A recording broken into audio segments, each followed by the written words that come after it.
Hello my dear friends, చాలా రోజులు అయిపోయింది కదండి వీడియో చేసి. నాకు అస్సలు ఖాళీ ఉండట్లేదండి. బిజీ మామ్, బిజీ షెడ్యూల్స్తో అలా అస్సలు ఖాళీ ఉండట్లేదు. ఇదైతే మాకు మా తెలిసిన వాళ్ళ ఇంట్లో రుద్రాభిషేకం అయితే చేయించారు. ఇంట్లోనే మనకి క్లేతో అయితే లింగాన్ని ఇలా చేసి దాని మీద మనకి అభిషేకమే కాదు, కుంకుమ పసుపే కాదు, ఇలా పత్రాలతో కూడా మనకి అభిషేకం అయితే చేయించారండి. నాకు చాలా బాగా అనిపించింది. జ్యూసెస్తో వాటితో కూడా చేశారండి.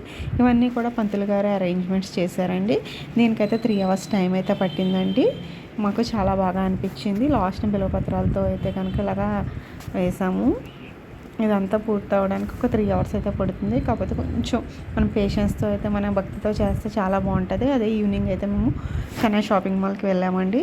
ఈ చెన్నై షాపింగ్ మాల్లో రాజమండ్రిలో కొత్తగా ఓపెన్ చేశారండి. నేనైతే బయట అంబియన్స్ బాగుంది కదా అని మీకోసం ఇలాగా తీసాను. నేను లోపలికి అయితే తీయలేకపోయాను. చాలా నాకు షాపింగ్ చేసి కూడా చాలా రోజులు అయిపోయింది. సో నేను కొంచెం 3 pairs డ్రెస్సెస్ అయితే తీసుకున్నాను. ఆ పేర్స్ ఆఫ్ డ్రెస్సెస్ మళ్ళీ నెక్స్ట్ వీడియోలో మీకు అయితే చూపిస్తాను. Thank you. Please like